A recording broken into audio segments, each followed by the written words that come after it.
United States has gone through multiple currencies and central banks in its 240-year history. A central bank allows for the expansion and contraction of our currency supply, which affects the prices of goods and services in our economy. Since our latest central bank was created in 1913, $1 US can only purchase 4 cents worth of what it could in 1913. The cost for a loaf of bread has gone up 24 times from 6 cents 100 years ago to $1.50 today. Imagine how much better off Americans would be if prices were not increasing so rapidly. If for decades, citizens could have saved wealth under their mattress. Part of the reason for this price inflation is the change in what a US dollar bill represents. Paper money used to be just a representation of the historical money that is gold, because gold has high intrinsic value. This was called the gold standard and was ended for the United States dollar in 1971.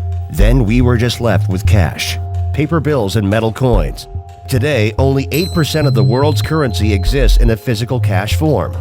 The digital revolution has made money ever increasingly become more virtual and less physical.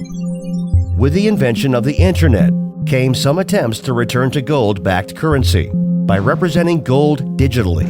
2 of such attempts were called e-gold and gold money. The gold-backed digital currency, e-gold, gained some success, with $2 billion in transactions processed at its peak for the 2008 year. This and similar currencies were a challenge to America's monopoly on money, which they will fight tooth and nail to maintain. E-gold transfers were suspended, and they were prosecuted under the USA Patriot Act. Gold money's progress was also halted under government regulations, stopping money transmission from user to user. Revolutionary currencies like e-bullion and Liberty Reserve were also run out of business. The U.S. Treasury and Department of Justice stretched the definition of money transmitter in the USA Patriot Act to include services not even transferring U.S. dollars. No digital currency created yet was safe from censorship.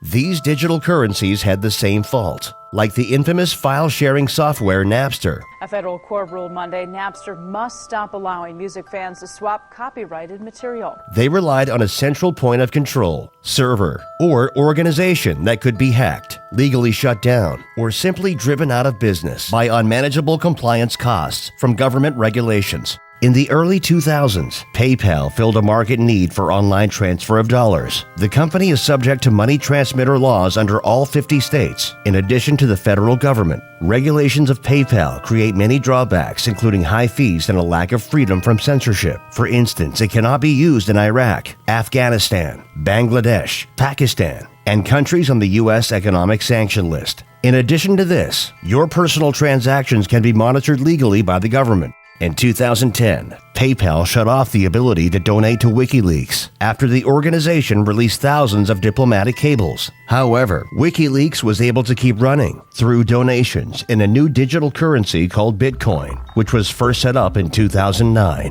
Bitcoin is the first virtual currency to not have a central point of failure. Most importantly, it is resistant to government force. Its entire system is distributed and thus impossible to pinpoint and shut down. It is able to achieve this feat through cryptography, which is basically a fancy word for secure communication. The software, of course, takes place via the internet. It runs on a protocol like HTTP, HTTP being the protocol for the World Wide Web. As it was designed, a distributed network of voluntary users provides the service to maintain the Bitcoin software system. This currency allows you to send a payment to anyone in the world online without using any bank, company, country, government, or otherwise trusted third party. Sending Bitcoin basically works like an email, except that a Bitcoin's unit of value cannot be duplicated. Only a specified number of Bitcoin units will ever be in existence. By May 2010, Bitcoin was beginning to trade in the real world. It is likely the first transaction ever made with the fledgling currency, which began in 2009. This Papa John's pizza might look like an ordinary delivery, but it seems likely to go down in history as the most expensive food of all time.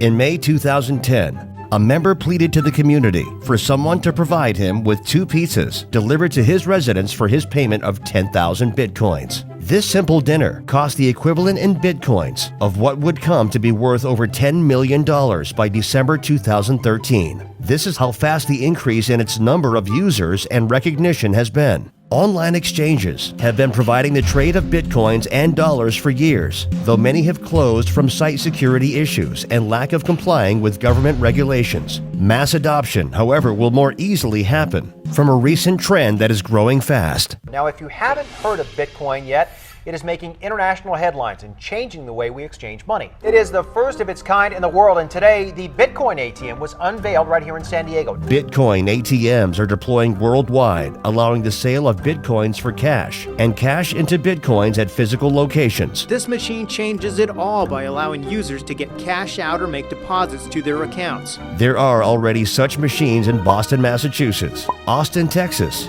Mountain View, California, Vancouver, Canada, and Tijuana, Mexico. Bitcoin will succeed where past digital currencies have failed because it is not tied to any national currency. It has no central authority, and the supply cannot be manipulated. Bitcoin is like the internet in 1994. Few people used it, and even fewer knew how it worked. But it would go on to revolutionize nearly every industry in the world. Digital currencies are set to revolutionize money. Billion-dollar companies are among the 60,000 already accepting Bitcoin, and the list is growing rapidly. Money can now be sent worldwide to wherever there's an internet connection. We are truly in the era of the first global currency. If you'd like to learn more, get our free report on Bitcoin and digital currency. Go to crushthestreet.com/Bitcoin.